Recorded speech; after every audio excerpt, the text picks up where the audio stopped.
Frank's Red Hot is the perfect blend of flavor and heat, so you can use an entire bottle to make recipes like buffalo chicken dip or buffalo nachos, or even things that don't start with buffalo. Frank's Red Hot, I put that on everything.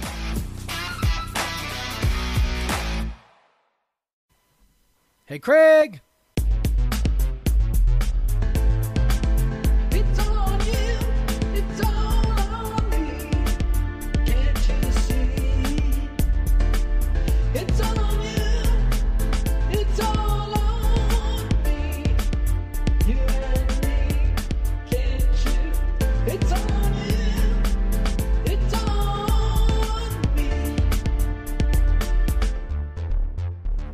Craig.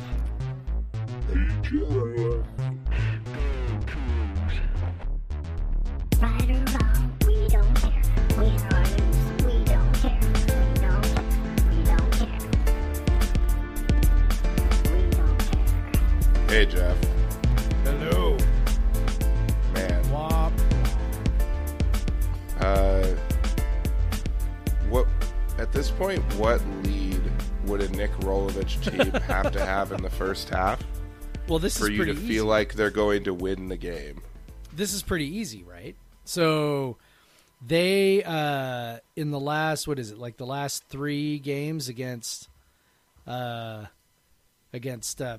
competition, they've given up 38 unanswered points, right? Isn't it something like that? Or 38 points. 38 points in the second half.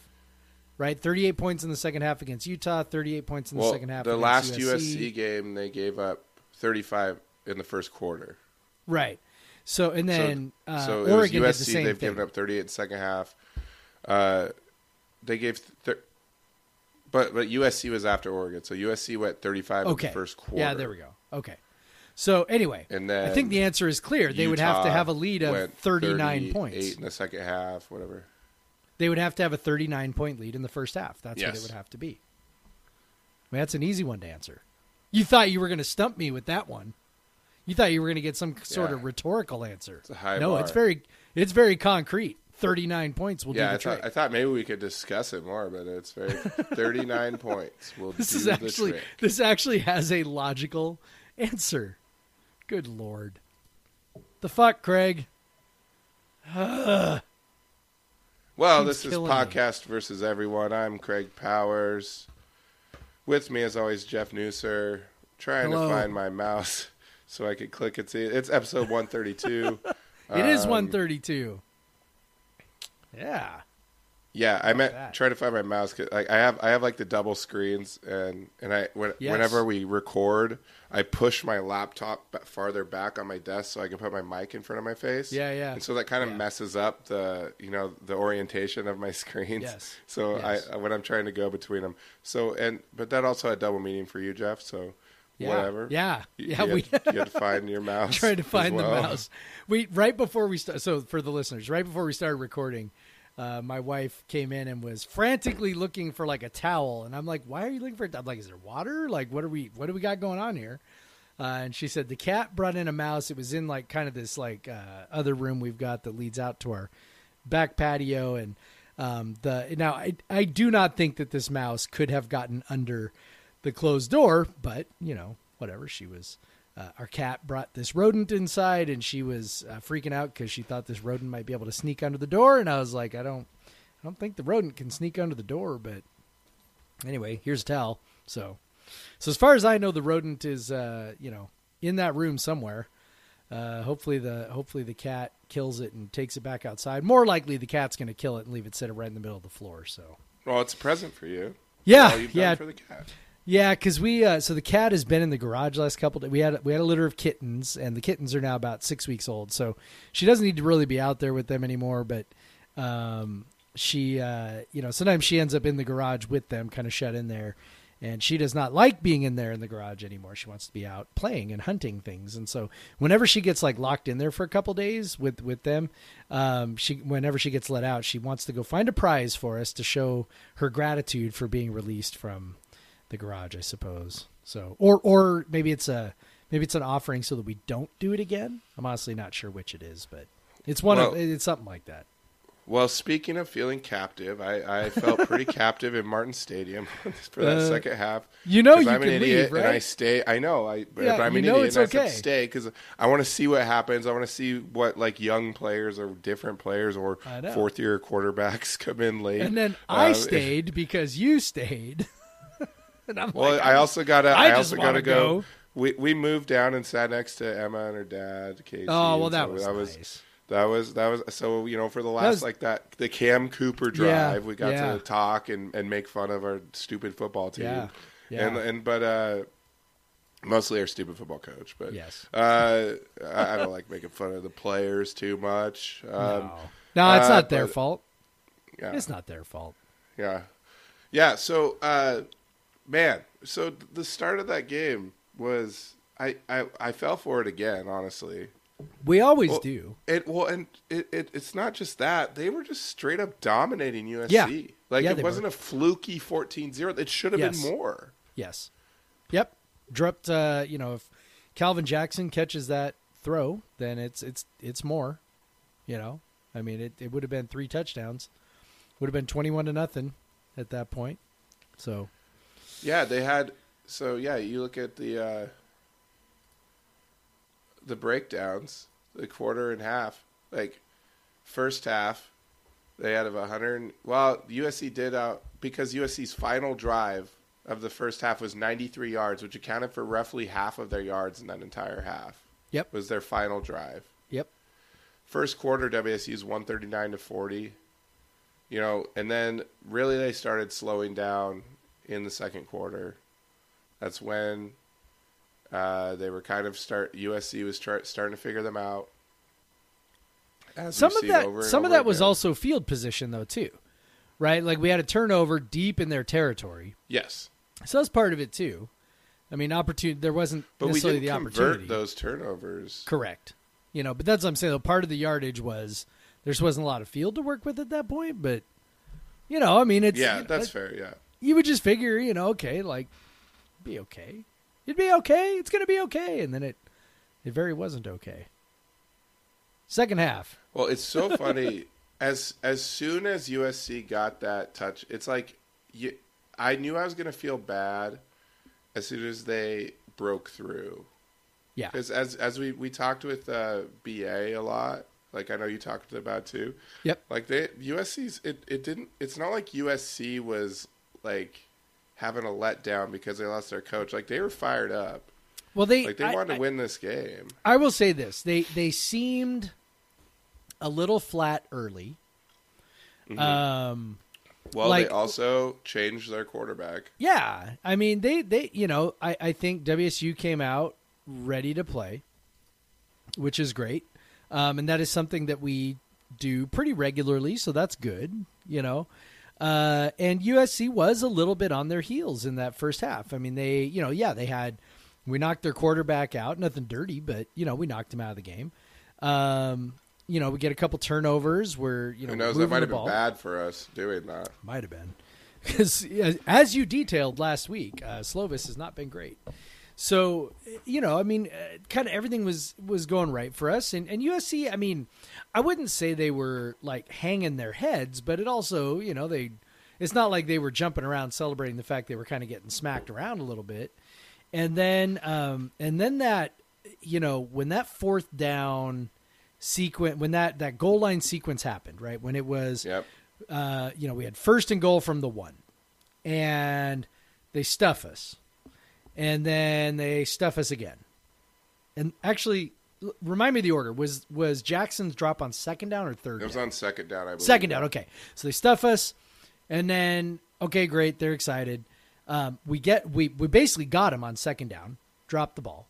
Yeah. Okay. One of your best players wide open. Yeah. Right. So USC feels like, okay, we got second life. And then, you know, 3rd down, they stuff us again. And it's like, well, fuck, right? And then there's the indecision. Are we going to go for it? Are we going to not go for it? We end up calling a timeout.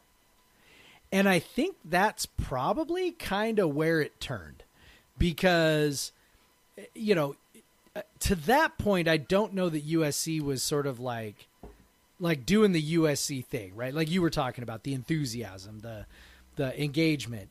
like I kind of didn't sense it up until that point. And then, so they have this timeout. They come out. They stuff us on 4th down when we have just a horrendous play call. Going to that speed option again is like, that's like amateur hours. That's what high school staffs do, right? Like, oh, well, it worked last week. Let's go to the exact same play call. And it's already worked once today. Situation. So let's just do it again. And it's so anyway, just fucking irritating. And when they stuffed us on that, their sideline exploded. And I'm guessing that, the coach, interim coach, he's kind of trying to find his feet too. But, I'm guessing during that timeout, had we not called a timeout, I would have liked our chances better, actually. Because I am guessing that there was quite a bit of challenging of manhood going on during that timeout. You're USC, they are WSU, and you're bigger, badder, faster, stronger. And like hell, are you going to let them score here?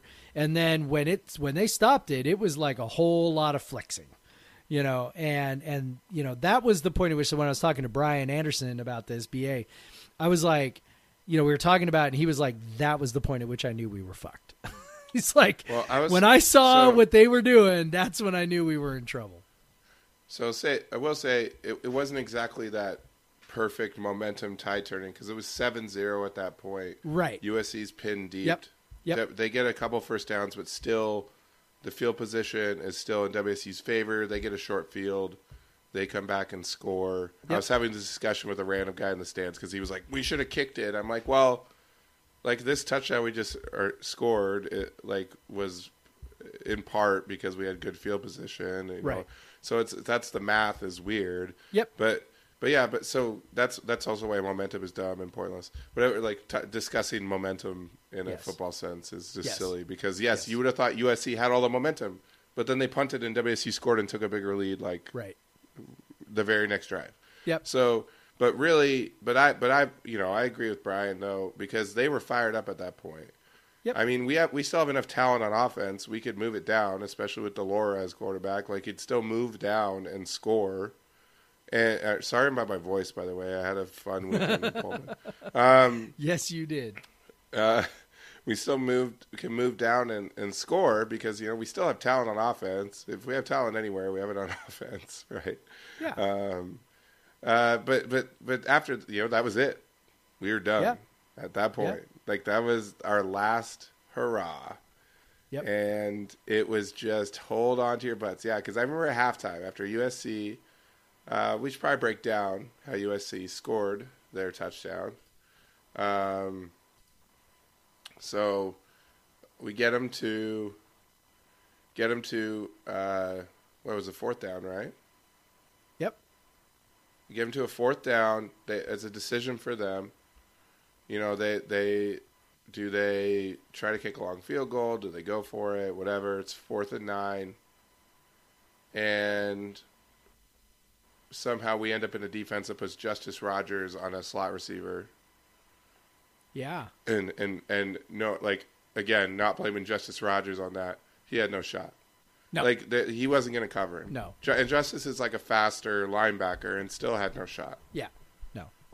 No, that was more than one time we got caught with a middle linebacker matched up against somebody they had no business being matched up against. I know Travion Brown got burned another time in the second half. I'm guessing since the middle linebacker was matched up, I'm guessing it must have been like a Tampa 2 or something type thing. I don't know why you're not just running, cover 3 or quarters or something. Yeah, because if you give up a field goal, fine. Well, and you're not even necessarily giving up a field goal. Like, maybe you give up a field goal attempt and maybe they miss it, but it's like, well, yeah, if you give up the 9 yards for the first down, but you keep them out of the end zone, the clock's running. Yeah. Like, there's going to be 25 seconds left at that point. Yeah. Like, it's going to be hard for them to it's just just another thing where it's like sometimes you start to see as the game wears on, the coaching staff just gets outcoached over and over and over again. Yeah. And it's so frustrating because I think even more than that 4th down stop, this really pumped them up. The USC was, they knew just like all of us, when they scored that touchdown, they knew they had that game. Yep. Like they were sprinting to the locker room, jumping up and down, high-fiving. Yep. That was a huge, huge play. Yep. And then, of course, Jaden Delora gets hurt on the ensuing pointless drive. Where he drops back they kick it out of bounds, and I'm thinking, all right, well, 30 seconds, maybe. Maybe we can move the ball and do something here. No timeouts at that point. Yeah, but clock stops on a first down, right? You never know. Yeah, if you come out on that first down, hit a 15-yard completion, you're in good shape. Yeah, you're in pretty decent shape. So thinking, all right, well then Delora kind of tucks it and goes because there's not really anybody open, and then he gets whacked and twisted around. I guess I couldn't really see it from where I was, but and that ended up being the injury that caused him not to come in the second half, and will very likely doom at least our next cause game. him not come in for a well, bit. yeah, cause him not to come in, and then cause him to come in, and then cause him to leave again. God, I don't know, man. I will say this, that touchdown, when that touchdown happened, I had the same feeling that USC did, which was this is over. This is it. It's done. It's over. This game is over. I tweeted that, anybody remember? Does anybody else remember how the Oregon game went last year? And everybody got mad at me, including you. Including you. I didn't get mad at you. I just said you were just like, shut up. It's like, quit saying that. Do we have to think about this right now? I mean, I didn't want to, but I was like, this is like exactly like that game, right? Like, we look great. We got a lead, and then we puke it up with this giant, really inexcusable big play where they end up scoring, and they shouldn't. Like, they just get these free points that they shouldn't have had. And I don't know, like I'm always really reluctant to drop the whole, I tend to be pretty reserved about the whole out-coached thing, because I'm not a coach, right? So like my analysis is, fairly amateur. I'm not breaking down film. I'm not like, oh, these are the 5 things that happened that led to whatever. I mean, I'm not Jesse Casino. Like, I'm not like, here are all 13 of Max Borky's runs with analysis of the offensive line. Like I can't do that. But what I can say is, when you are consistently getting your ass kicked in the second half, you're getting out-coached. Like, there's really, I don't think, any other explanation for it. I think last year I tried to explain it away by saying that, okay, so we're really like, we don't have a lot of depth, right? The COVID stuff. They got a good game plan coming out, and then just kind of run out of gas. Well, I think now it's pretty obvious they're not just running out of gas. Like, they are just like, the opposing coaching staff is just running circles around them when it comes time to make adjustments or make calls when the pressure ramps up, and they just cannot do it. Like, they shit their pants. They cannot do it. And, it's things like, like I said, the sprint option, which worked a couple times. Like, you don't go to it a third time. Like even I know that. Things like, okay, you got one big defensive play. The one thing you have to do is make sure you don't give up a touchdown. And for the second time in 7 games, in a spot where you absolutely positively could not give up a touchdown, you called a defense that led to a massive gain that eventually scored a touchdown. This one, it was just a touchdown. The Oregon one, it wasn't. But you know what I mean? It's just like, yep. It's like that kind of stuff that is coaching, and it cannot happen, and it keeps happening. And it's the kind of stuff that just makes you think, like, this coaching staff is just so out of its depth that I don't know that there's really any hope going forward. Well, yeah, and then one other thing that kind of made you scratch your head is when WSU comes back out, they receive the kick for the second half, and Victor Gabales trots out there. Yeah, as seemingly the backup quarterback, which that he would be the third string. Oh, quarterback, by the way, it didn't quite go like that, because USC kicked off to start the half and Travell Harris fumbled the ball. Yeah, that was the first thing that happened. Jeff, that was the first thing that happened. Well, that was when you when you really 1, 2, 3, 4, 5, 6, 7, 8 plays later, they were in the end zone. Tight. The game was tied. In the span of just right there, like 4 minutes of game time, 3 minutes of game time, all the good feelings were just gone. So then they kick off again, and then the Victor Gabales show starts. Gabales. So I think that's how you pronounce it. Gabalis? He's had what, I don't know, 4 or 5 drives at this point. Yeah. And WSU has not gotten a first down on any of those drives. No. He definitely he's only thrown the ball to very like middle. They seem to just get him some like 5-yard outs. They don't seem to have him do much when he's in there. No. Which it makes me wonder, like, I mean, Cameron Cooper came in and was playing against USC's backups, to be fair. And Victor came in when we have no USC idea how to actually pronounce it. Fired up. I'm not even going to say it. I know his first name is Victor. Yeah. So he came in. USC's as fired up as can be. The game is on the line, whatever. So it's not really a comparison, right? Right. But we saw some things like Cameron, his mobility, things like that. But it makes you wonder, like, what is Cam looking like in practice, man? Yeah. Because like, Victor doesn't look that. It looks like and to be fair, he is the third string quarterback. Yeah. So you basically at that point have had your two starting your first two quarterbacks are down to injury, so you could kind of give the offense a little bit of leeway there because you're down to no one, and their third quarter -2 yards. Oh my God! The entire quarter. Let me ask you this. So I have a question for you. So do you have? So you mentioned like, okay, I wonder how bad Cameron Cooper's looking in practice, right? Do you have any faith at all that Nick Rolovich has any clue who actually the better quarterback is? No. I mean, especially when you're looking at the Delora versus Garantano thing. Right. Because that was I think so it's pretty clear that obviously Delora is a better wrong. quarterback. Yeah, that was so obviously and blatantly wrong. And we heard from people at practice that were like, Delora outplayed him. So they're not necessarily experts either, but they watch a lot of football, and sure, I trust it. It's just who knows what politics are going on in that QB room. Yeah, because I mean that's the thing. I'm going like you got 4 quarterbacks on scholarship, right? You got Delora, you got Garantano, you got Cooper, and you got Xavier Ward, right? So you got these 4 guys on scholarship, and your choice to come into the game against USC is your walk-on. And no shade against walk-ons. Walk-ons are awesome. They serve a wonderful, important purpose for the program, but I also know that you are generally... records, all the passing records. In the like, Pac-12. You're generally in deep shit if a guy who's a walk-on is playing quarterback for you, especially against USC, right? And you're talking about, okay, so what was that total in the third quarter? -2 yards. -2 yards. So, I mean, as I'm looking at these drives, and again, I don't want to pick on the poor kid. Like, it's not his fault. Like, he's put in this situation. His first drive, completion for 0 yards, completion for 4 yards, punt.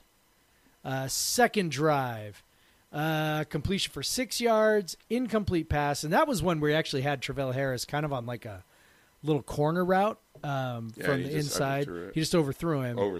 Yeah, just overthrew him and then sacked. Okay, so 6 yards, incomplete pass, 10-yard sack where a blitzer, he just never, ever, ever saw the blitzer coming. Dude came kind of like a little, just like a heartbeat delayed blitz. Just never saw him and got clobbered. And then the next drive is first time he drops back to pass on 2nd and 10 in the end zone. He again gets clobbered. Maybe not totally his fault. His offensive line didn't do him any favors, but still had no idea, did not see what was coming, got clobbered, fumbled the ball.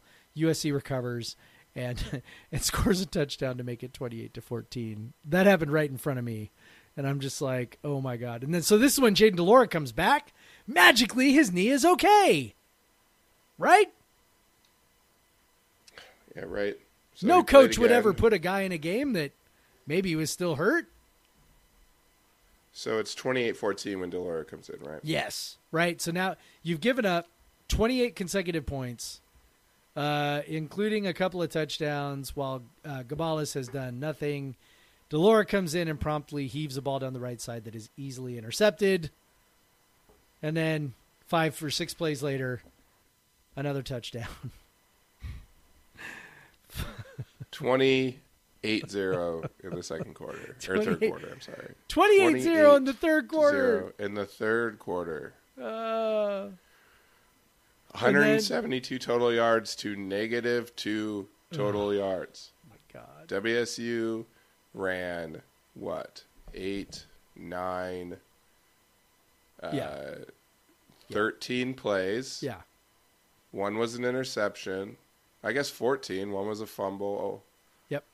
Well, no, because that'll be included in the rush attempts. So, gosh. So, okay. no, 12 plays. 12 plays for -2 yards. It's not a good thing. What were you thinking when Delora came back in? This doesn't matter. We already lost. Why are you doing this? Yeah. And, like, I'm looking at it going, like, okay. And I know it's... Like, if he wasn't well enough to play before, why is he well enough to play now? Right? Yep. And my assumption was that he talked his way into the game. It certainly seems like that's what it was. The way that Rolovich described it was that Delora gave him the thumbs up. So he went back in. And it was obvious that he could not throw. Like, whatever was going on his knee. And it was his plant knee, not his push leg, but his plant leg. But still, like, he was just not able to get on top of his throws at all. The deep throw was underthrown. The other throws were sailed. Like, he just could not get on top of his throw. And so then, okay, now I want to know, what are you thinking when third down rolls around and Gabalis comes running back in?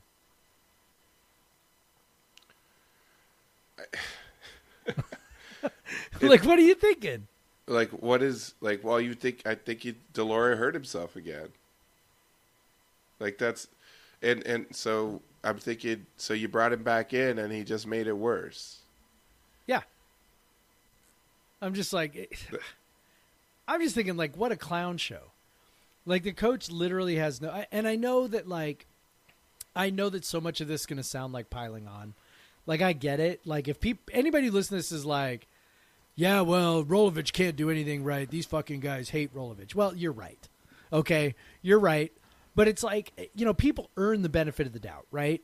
So if Mike Leach does something weird with the quarterback, like when he did that weird yo-yo stuff with Luke Falk and Tyler Helinski that year in 2017, and we're like, why is he doing this? Why isn't he doing that? Like, Mike Leach has earned some benefit of the doubt with how he handles quarterbacks, whether we agree with how he did it or not or whatever. Like, he's earned some benefit of the doubt. Rolovich has not earned that, and in fact was pretty famous for fucking with his quarterbacks in Hawaii. Not famous, but, like, known for that. And it's like, and I'm watching this, and I'm just going like, man, like, what are you doing? Like, what are you doing? Why are you doing this? And I don't know, man. Like, I just, like, I try to give him the benefit of the doubt where I can, just so that at least I can sort of appear impartial. But, man, he makes it so hard. Yeah, and I mean, yeah, it sucks that they, if you thought Delora was fine to play, why did you put Gabalis in for 2 Exactly. drives? Exactly. Like, why didn't Delora just keep playing? Why did it take? You had an entire halftime to figure out if he could play. Yes. You like what? So what happened in the next, like, so finally It was like, oh crap, well, we're in deep shit. We better put Delora in now to save the day or mitigate the loss or whatever. And again, like, they're definitely getting some bad luck with these QB injuries, no doubt. Yeah.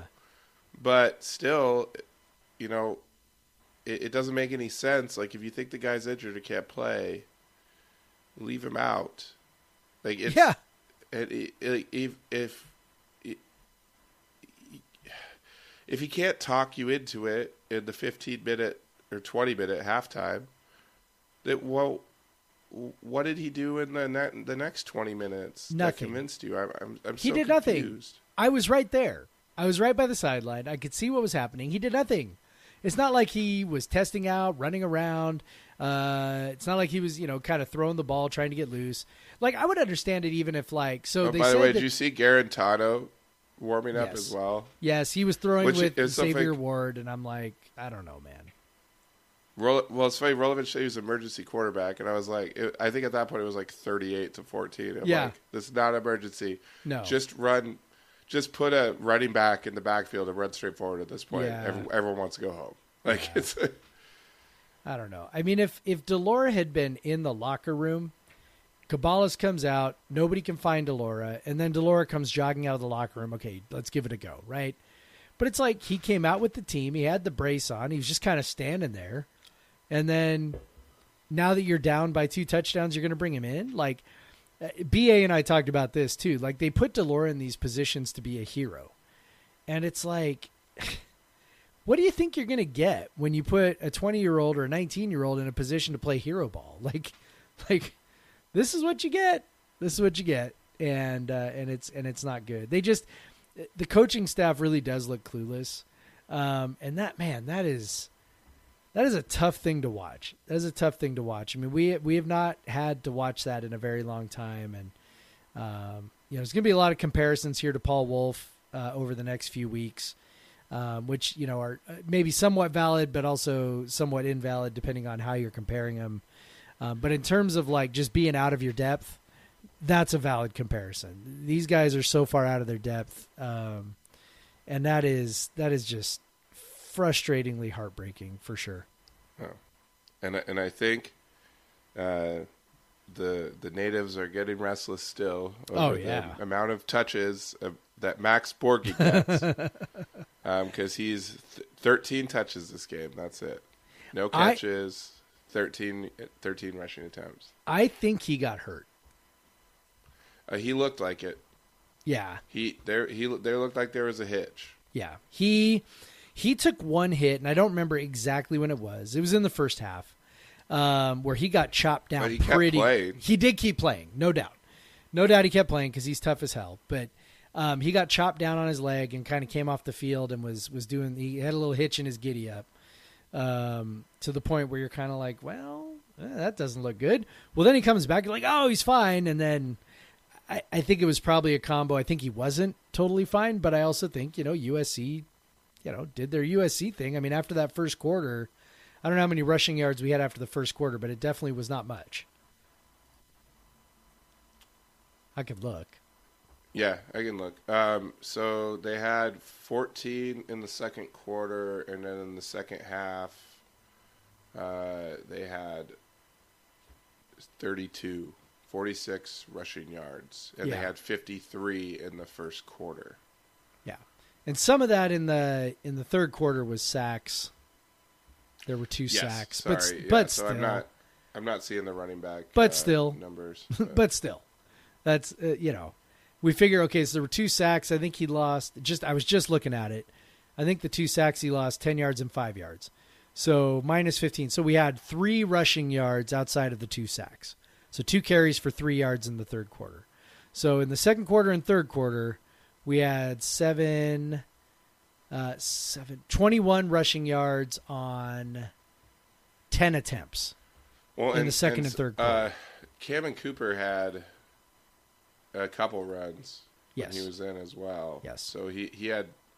So if you're looking at, you take out the quarterback running stats. That's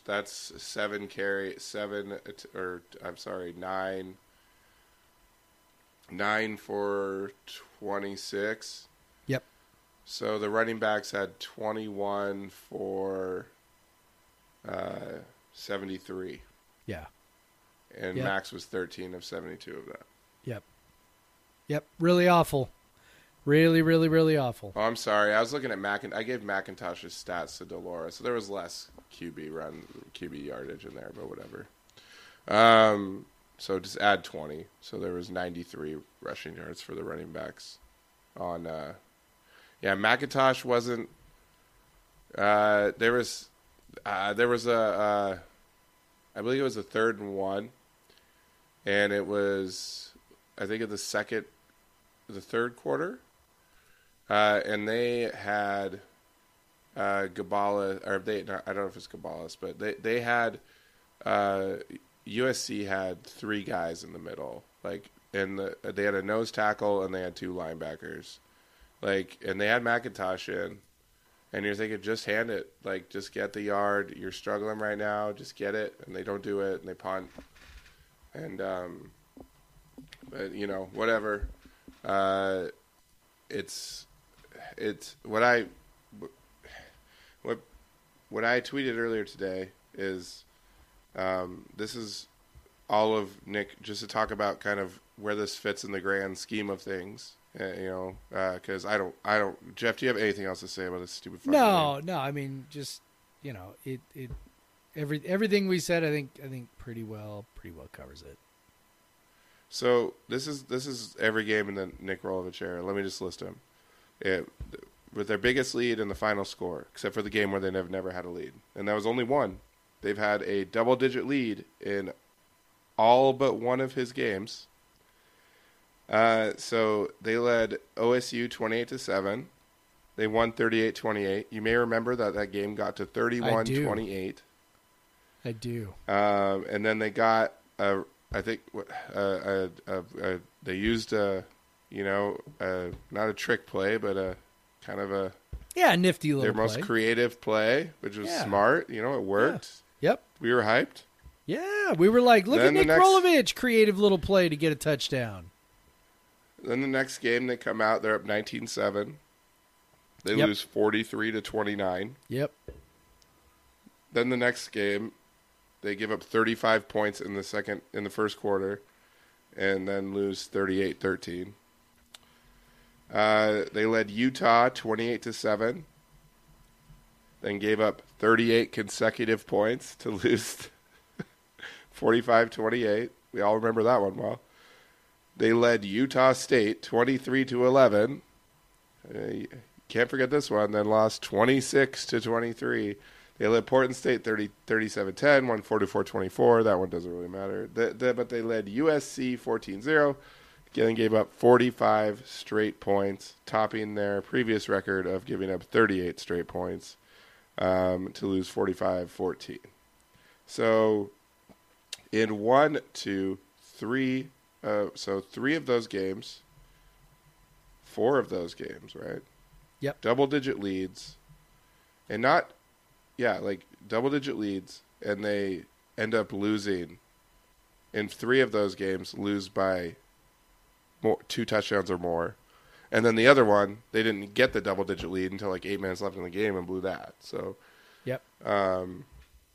It's a disturbing trend, to say the least. Like, to just get completely demolished in second halves over and over and over again. And especially when you look at the games against the last 3 games against Pac-12 competition, I know 2 of those against Utah, like USC, and 1 was against Utah. But also, is USC really that good? We don't know. They just got their shit kicked in by Stanford. So USC fans are pretty excited about it, let me tell you. Yeah. They're back, baby. And I'm like, that looks like a team to me that's going to win 4 or 5 games the rest of the way. Like that does not look like a team that's going to suddenly rip off 6 or 7 or 8 wins. But yeah, I don't know. Good for them. And like you said, like we're not coaches. Like I can't explain exactly like why this keeps happening. Other than, from our perspective, it's like, well, they're getting out coached. Like the other team figures out what they're doing in the first half, and then they just counteract it to the extreme. Like it's nuts. Like it's crazy that this same thing can happen over and over again. Well, I'm all ears if there's another explanation. Like if there's another explanation for how this happens over and over, I'd love to hear it. Last year, we just thought, okay, well, they were down so many players due to COVID protocols that they were just running out of gas. Well, that's not the case this year. Nope. And the same thing is happening. Yep. So I don't know how else you explain it, to be honest. I don't know. I mean, is there? So I guess this is the bigger question. And guess where we're going next week? Yeah, again. I'm sure things will get better while we're in Salt Lake City. Yeah. I mean, look, I'm of the opinion that look, we already know that I started the season thinking I was already fairly pessimistic about where this season was probably headed, right? When we did our binary picks, I was at 4 wins. When we did our, probability picks, I was at like 5-ish wins. And so I mean, none of this surprises me. Obviously I predicted us lose to USC. The loss to Utah State was unexpected. So that kind of pulls some things down a little bit. I mean, do you think there's any hope at all that this season can be turned around or redeemed? Because I'm just like, I'm in the middle of writing my Monday after, which I have not gotten to write yet because I spent 2.5 hours at the water treatment specialist today at my house trying to figure out how much money I was going to shell out for that. And I'm just like, but I'm, I'm kind of in the midst of writing. Like I honestly think this year's already over. Like, I don't see any way that they turn this around. And I'll just, looking at the tenor on Twitter and other Coug places and talking to people in the RV lots and at the Coug or whatever, like you get the feeling like a lot of people are that way. A lot of people are going to say, nah, I'm not going to Pullman. I'm not taking the time to do that. I'm going to spend the money to do that. Like maybe they're not going to prioritize finding the game. A lot of it started because people were just sick of the coach before the season even started. Yep.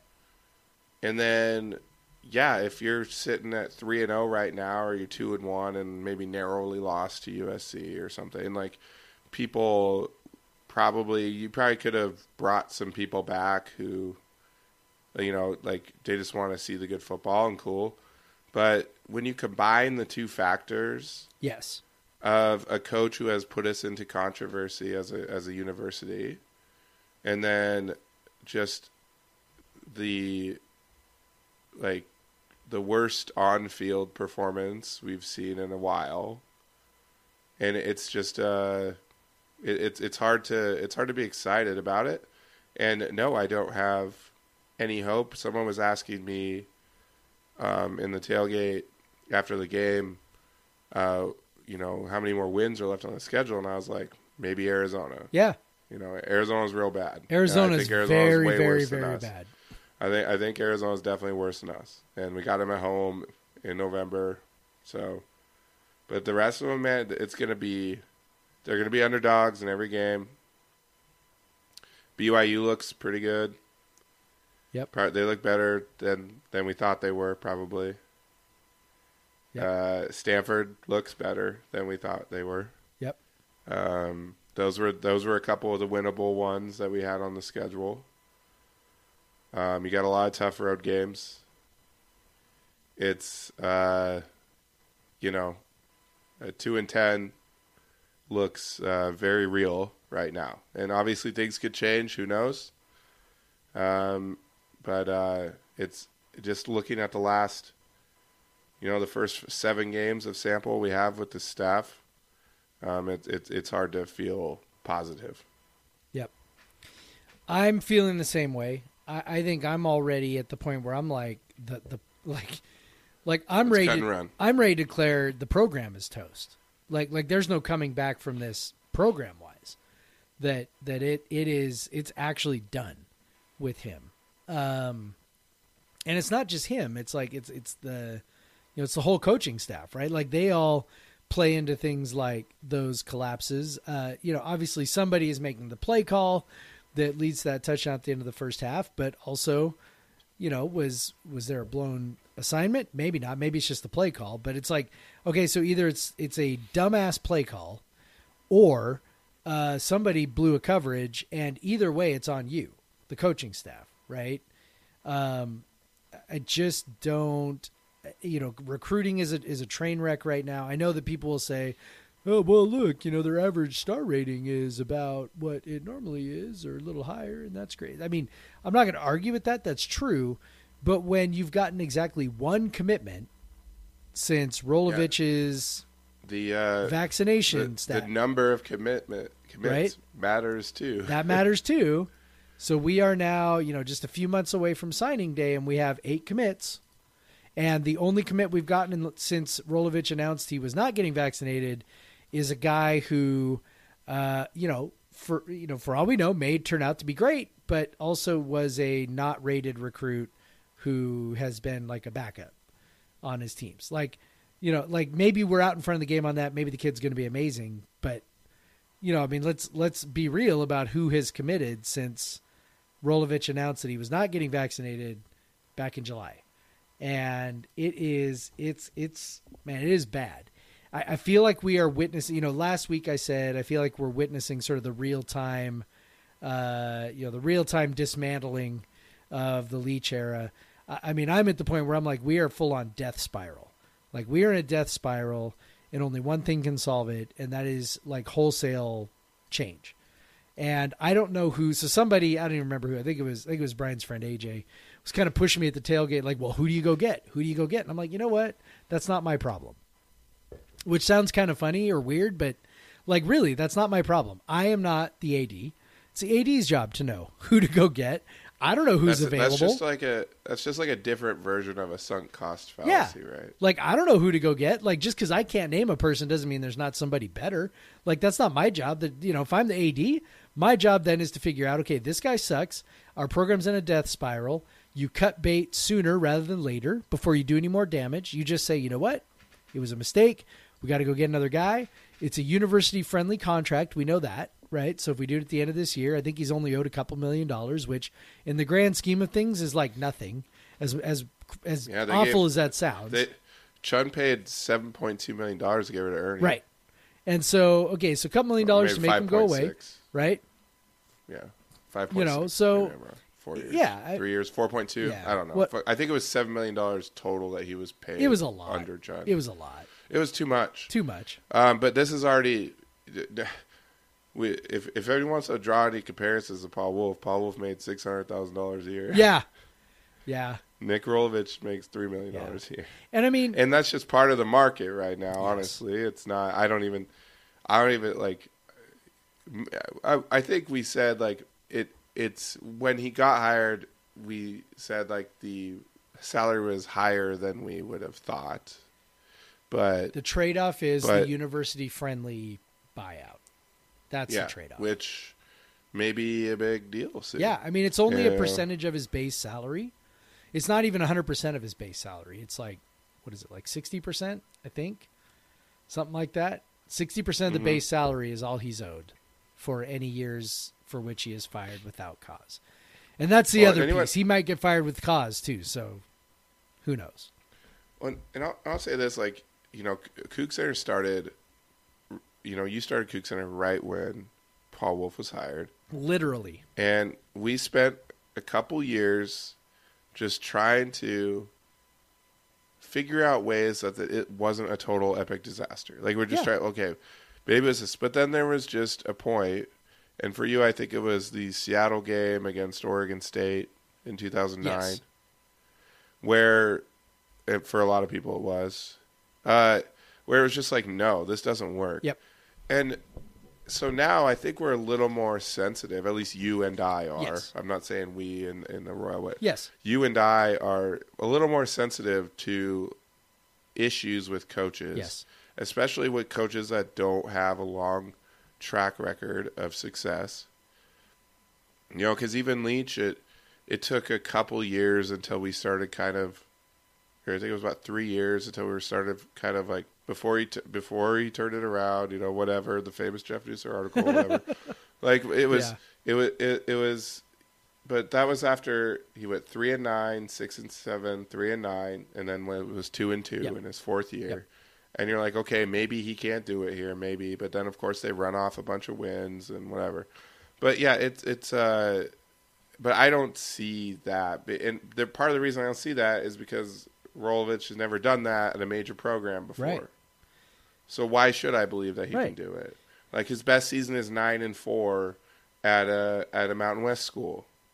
And we did give him credit because it was a very tough place to win. So yes, that was 9-4 carries a lot, but still, he hasn't done it against at a Power 5 school. He hasn't done it in Pullman, and so far he's 2-5, and with a lot of very unimpressive games in that 2-5 stretch. The thing that I took away from the Paul Wolf experience is that, and this to me is really the only thing that's sort of comparable.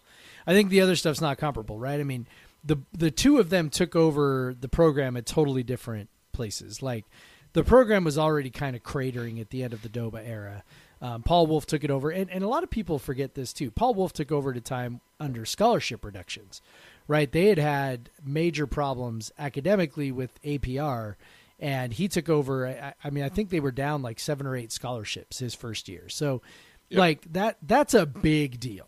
Okay, so totally different circumstances under which they took over. Like USC lost 10 scholarships a year for all their stuff, right?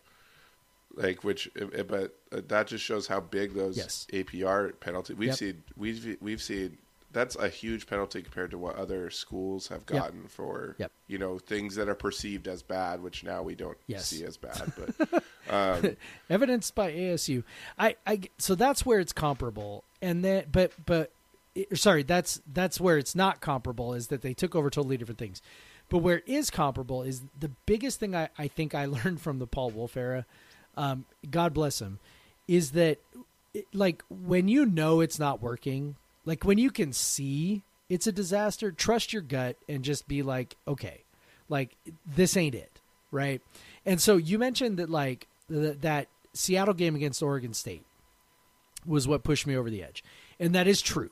That was the moment at which I was like, okay, I am ready to be done.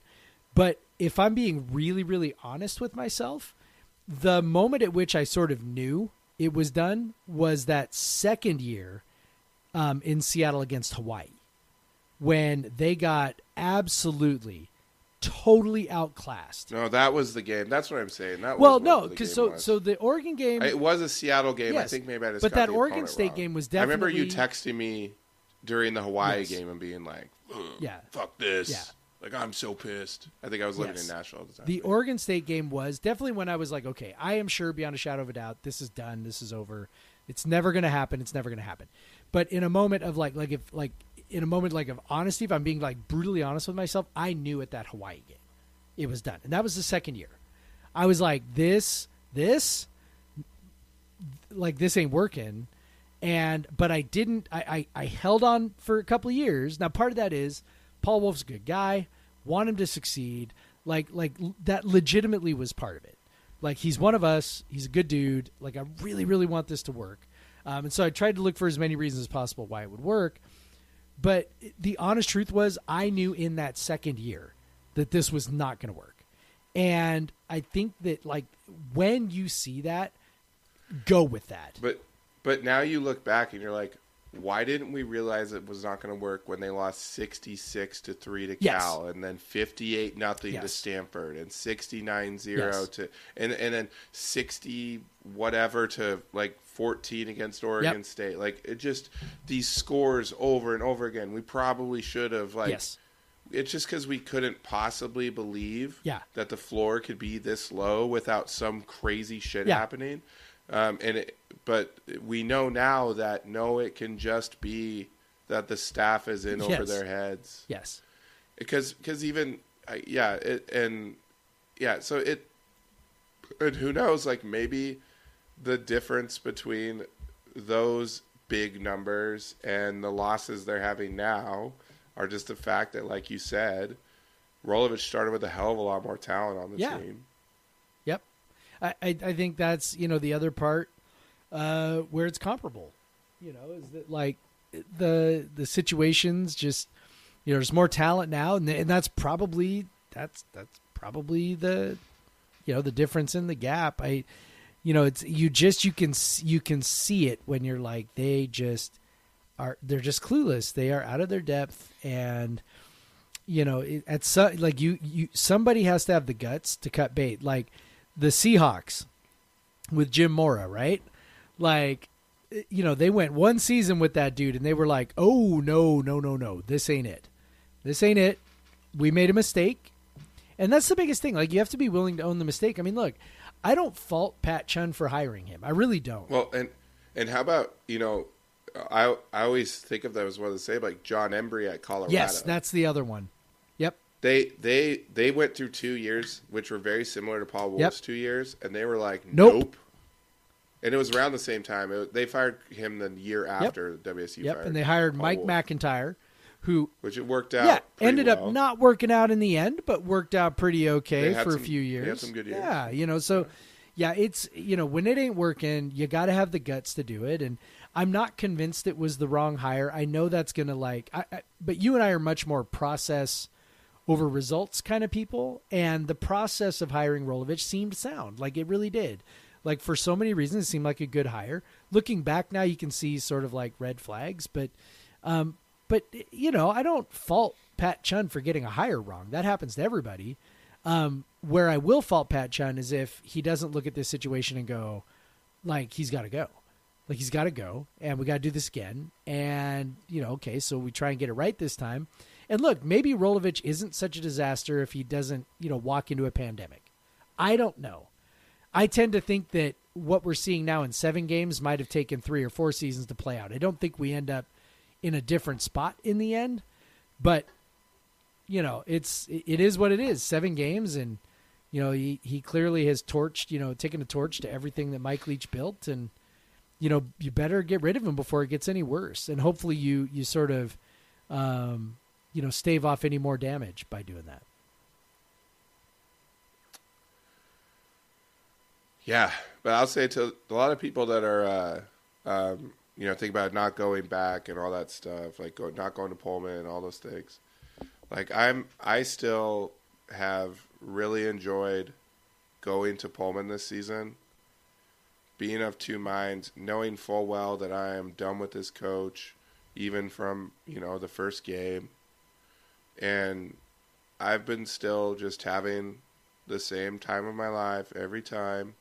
And enjoying the Pullman time. So if you're able, you can still have a good time. You get all of your WSU stuff in. Like, you still get them good vibes. You just have to start placing less importance on the football game. Yep. Just knowing you're there for the football game.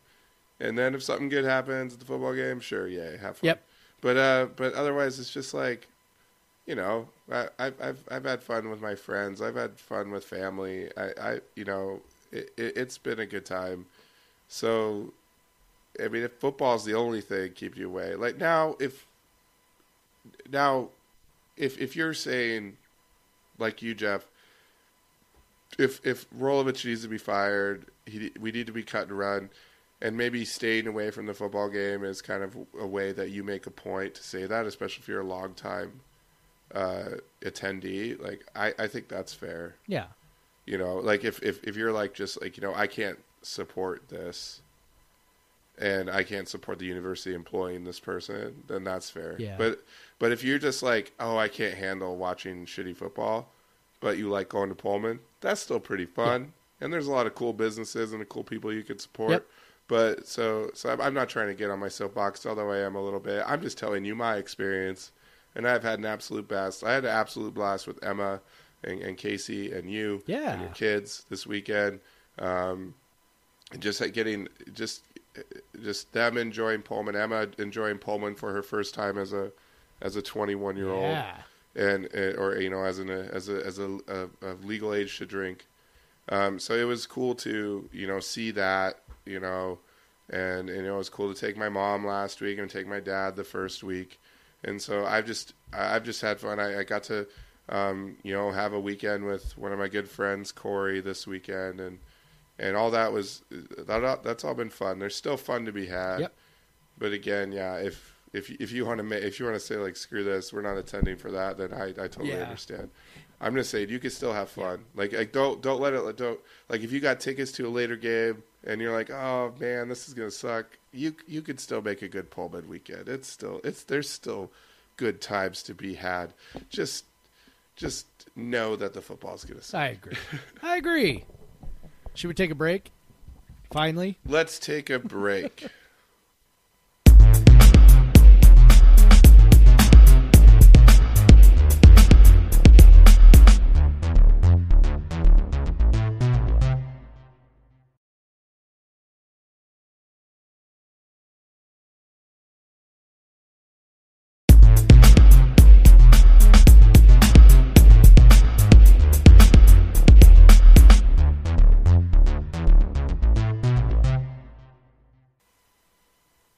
And we're back.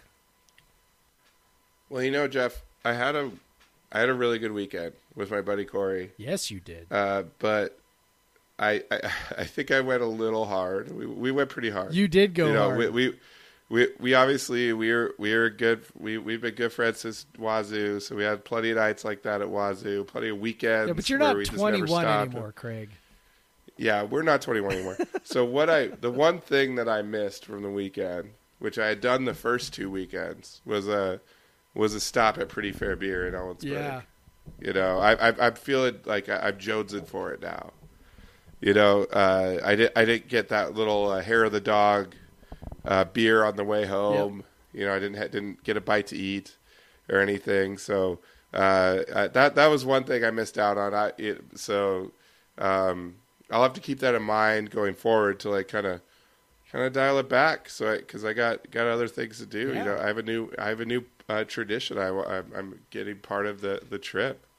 So yeah, because Pretty Fair Beer, obviously they have like great beer, man. And I love great beer. And then they got food. Last week I got to try their food, pulled pork, all that good stuff. Yeah. And of course, the number one reason, like they're proudly Coug owned, Coug operated, Coug run. They're very proud supporters of the Cougs. They were really excited to work with us. Because they just wanted to be associated with the WSU thing, They wanted to be associated with us. God bless them. To take that, God bless them. But yeah, so but I love to support them. I'm glad that we have this relationship with them. It's been really cool. Yeah. And yeah, you look at they're showing all the Seahawks games. So if you're driving home from Pullman, you want a place to stop to catch the Seahawks, see them blow a second half lead as well. You can do that. They show the Coug game. If you live in Central Washington and you want a place to watch a good place to watch the Coug games, surprisingly hard to find. Actually, it's not as easy as you would think. Ellensburg is only like 100 miles from Seattle, so. They have quite lots a few of Seattle there. kids. Yeah. So to find a place that's always going to have the Coug game because it's run by Coug, so like the sound's going to be on everything, like that's really cool. If you live in Ellensburg, they got live music, all that, and they have wine too. I don't know that much about wine, but these look like some good wines. I like Syrahs. Yeah, sure. And they do mimosas, nice. All that good stuff. Nice. Right now I'm looking at their beer list. Lowercase Italian Pilsner. Love that beer. You got, again, beers from Varietal, beers from Dwinell Country Ales, beers from Wander. These are breweries that you do not normally get in Ellensburg. No. So if you live in the middle of the state or you're driving through the middle of the state, that you're not going to be able to stop at any other place that has a beer like this, Yeah. Highly recommend it. Of course, as always, Pretty Fair Beer in Ellensburg, 420 nice North Pearl Street, Ellensburg, Washington, right downtown. So you got to just drive that extra mile into the nice little downtown area of Ellensburg that you may have never seen because maybe you always just stop at McDonald's or Sonic or Burger King or whatever. Yeah. So check it out. Drive on into town. Go to Pretty Fair Beer. All right, so my Pretty Fair Beer of the week. I'm looking forward to you telling me about it because I'm sure that you are familiar with the brewer. So this is Scales New England IPA from Stoneface Brewing in New Hampshire. Which is near Vermont, sort of. Yeah. I had a few Stoneface beers when I lived out there, but I don't know anything about the brewery, so sorry to disappoint. Jeez. I'm like, okay, this is in New Hampshire. Craig will be able to tell me something. Guess not. What a disappointment. It's good. Pretty typical New England IPA. Pretty good amount of bitterness, which was nice, rather than just being super fruity. So that part was cool. 8.2%. I dig it. Made with Citra Mosaic Cryo Blend hops. You get that around here? Yeah, I got it Rainier. I got it Rainier Growlers. Oh yeah, I see. They are with Orca's distributors. That's interesting. Washington is the only state outside of New England that they distribute. All right. to. Well, that's kind of why I grabbed it, because I was looking at. I'm like, New Hampshire. Cool. I'll try that. Yeah, because I don't even. When I lived in Vermont, I didn't even see them that many places. I got a New England IPA from New England. How about that? How about that? Now I'm on to a Lucille, because we took too long to get to the beer. Well, I did. So I tried to be clever this time. I started with my backup beer, and then I waited to get drink my pretty fair beer of the game until now. But there's just 2 12-ounce beers, and so they're already gone. Both of them are gone. We talked for a lot longer about the game. Well, we probably talked for a lot longer about the coaching situation than I thought we would. But my pretty fair beer of the game is one that I got a little bit left. One that I tried really hard to find when I was in Pullman, and I'm going to say thank you to Michelle, and then whoever Michelle's friend was that sent her a picture of it at Grocery Outlet. After I'd already called the brewery, and they said that they didn't have any cans left, and then they're going to can more in I think 9 days. They said, so it'll be about a week from now. But this is we always find our way back home, even if it's a little hazy pale ale from Paradise Creek Brewing in Pullman, Washington. You might know. I might have heard of it. I've heard of that town. So this is so it's not like a hazy pale ale like that you would like a New England style. I think it's just more unfiltered. It has a little bit of haze, kind of like Bodie. If you're like in terms of like the appearance, if you ever have Bodie, I know you have. Of course, I have. Any of the people. So if you've poured Bodie out of the can and looked at it in the glass, or you've had it on draft, it is a little bit hazy. I wouldn't call it a hazy IPA, but definitely unfiltered. Is a little bit hazy pale ale, living up to its name. This, of course, is a collaboration. It was with Tony Poston of Coog Store and College Hill Threads. And the proceeds go to benefit students in Washington State pursuing a career in the wine and beverage management industry. I love that. So beer supporting beer and wine. So very cool. And students who want to work in. So it's nice sessionable beer, 4.7%. So great for tailgating. If you got to be drinking all day while you're tailgating, 4.7%. I like that. It's nice. It's got for 4.7%, got a lot going on. Nice little bitterness on the back.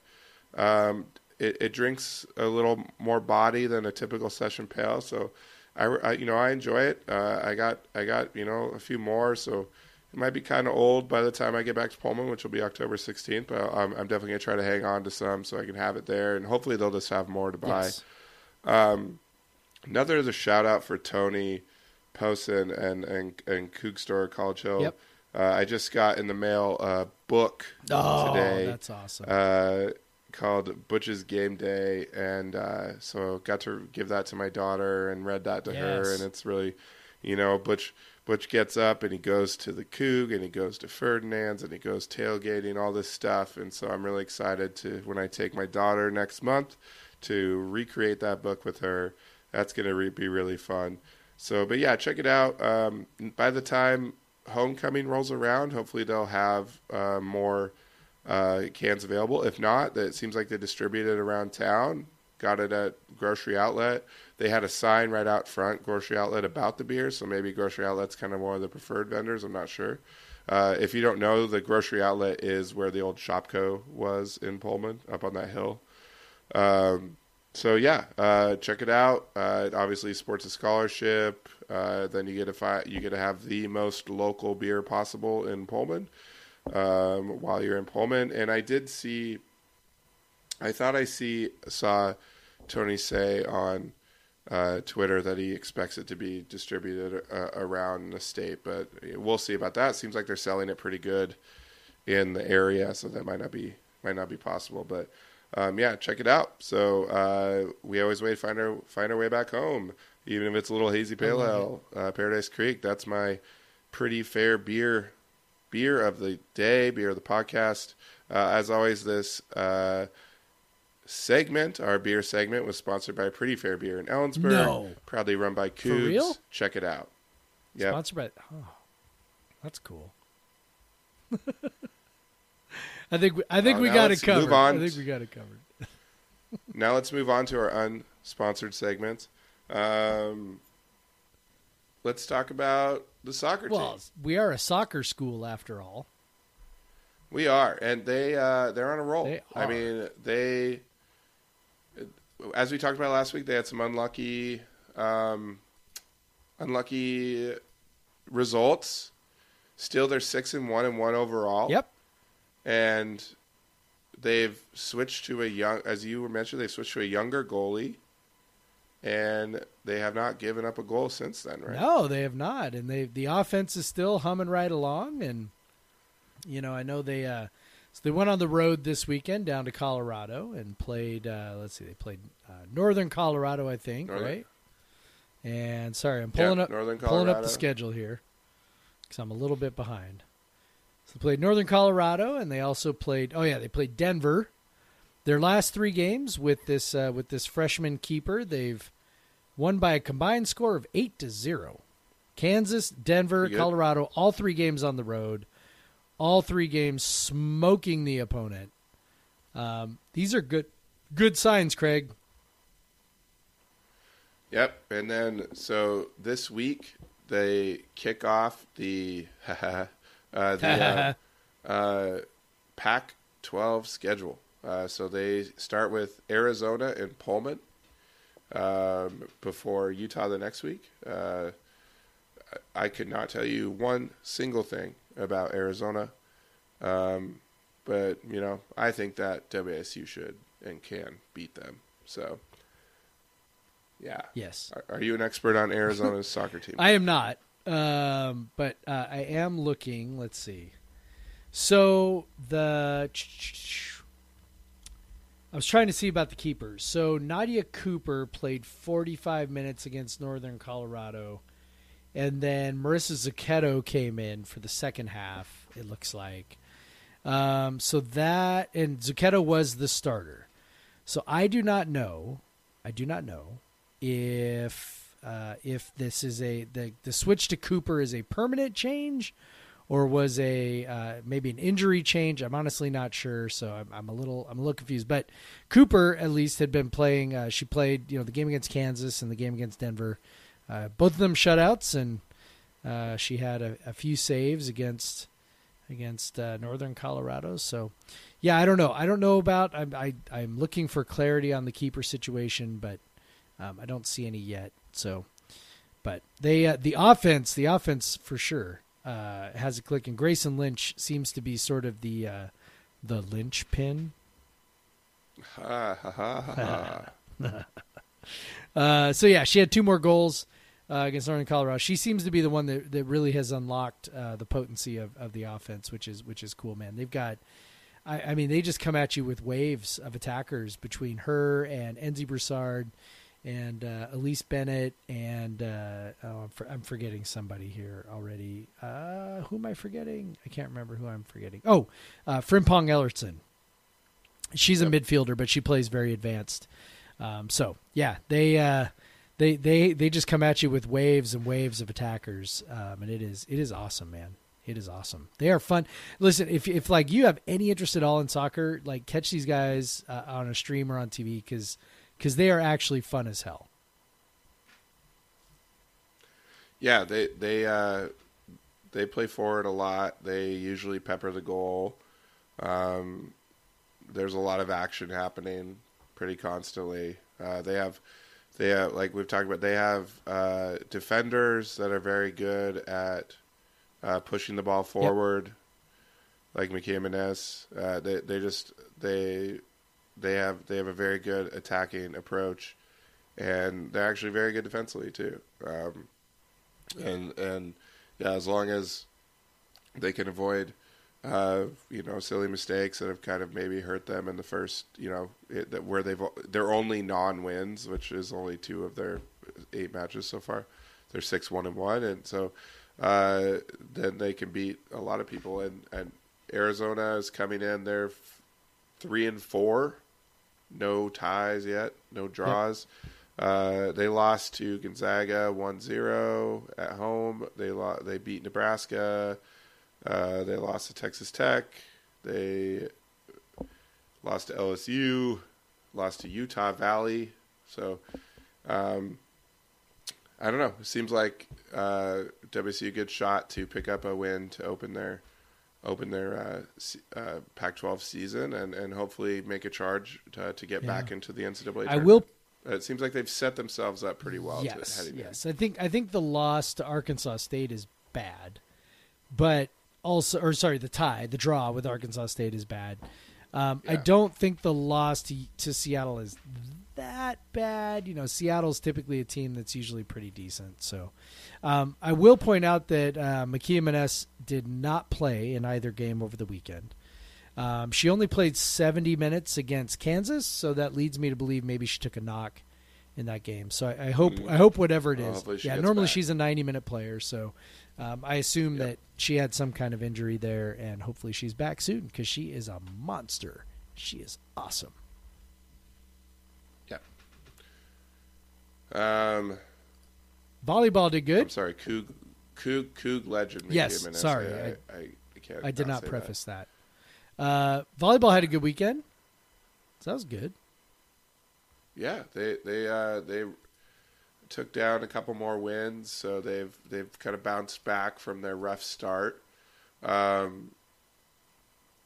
Let's see that they were down in California, right? We're very prepared here. Yes, they are. There was the Thunderdome Classic where they played UC Santa Barbara twice, and then also played VCU, and they've now won 6 games on the trot, which is cool, right? Long Beach State, Northern Iowa, Gonzaga, 6 in a row. Yeah, and they've only dropped one game. Only dropped one set in that entire one set in that entire time. Yeah, that's good. That's good. So hopefully they are right. Yeah.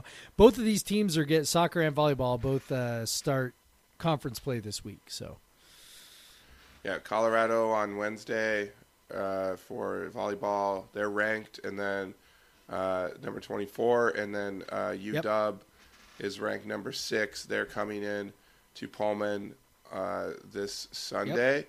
So if you want to get your Pullman in, maybe you can tailgate a volleyball match. Get in there.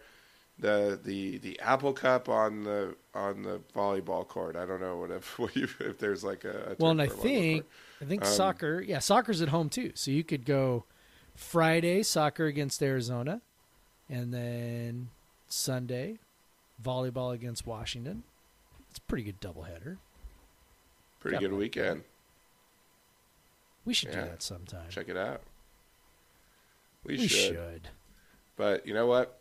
I just drove to Pullman 3 weekends in a row. I think I could take one off. I think I can. So. Sorry, soccer, volleyball. Yeah. I think my body needs a rest, or my liver. That's right. We'll watch it on TV. Yeah, as long as we get the cast, whatever Apple thing is working fine. So all good stuff. Anything else? No, I think that's about it. I think we covered it, man. So we took a break and then talked for a whole 17 minutes after. I'm sure the listeners are heartbroken. Thank you for sticking around. Yeah.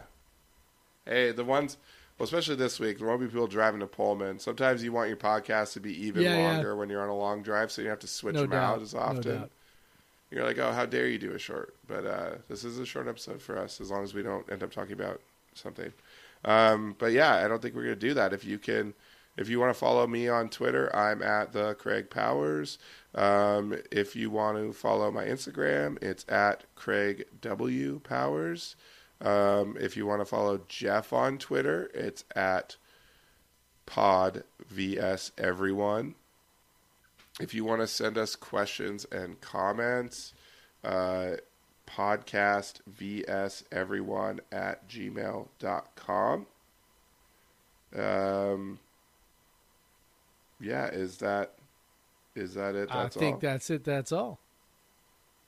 Go Cougs, Craig. Did we talk about the guy that you spoiled the first quarter of the Sounders game? That sent us an email. No. Did we already talk about that? Or I don't think we talked about that. So hopefully Eric didn't already turn it off because we already did plugs. But thank you for your email, Eric.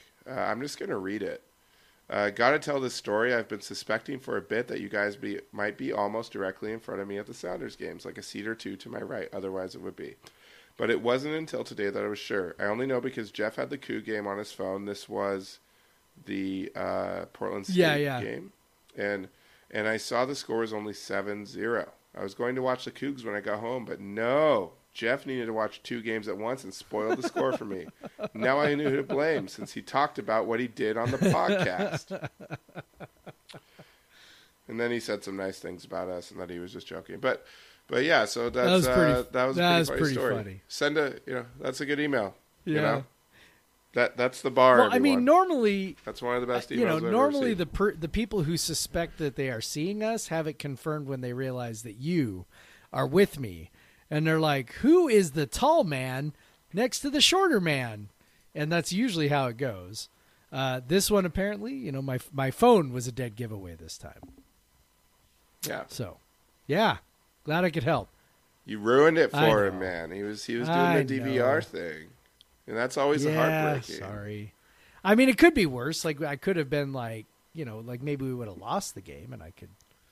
Maybe you should not look at other people's phones over their shoulder. Maybe that too, but that's okay. I really look forward to meeting this guy at a game. Like, that'll be awesome. Yeah. That'll be very cool. All right.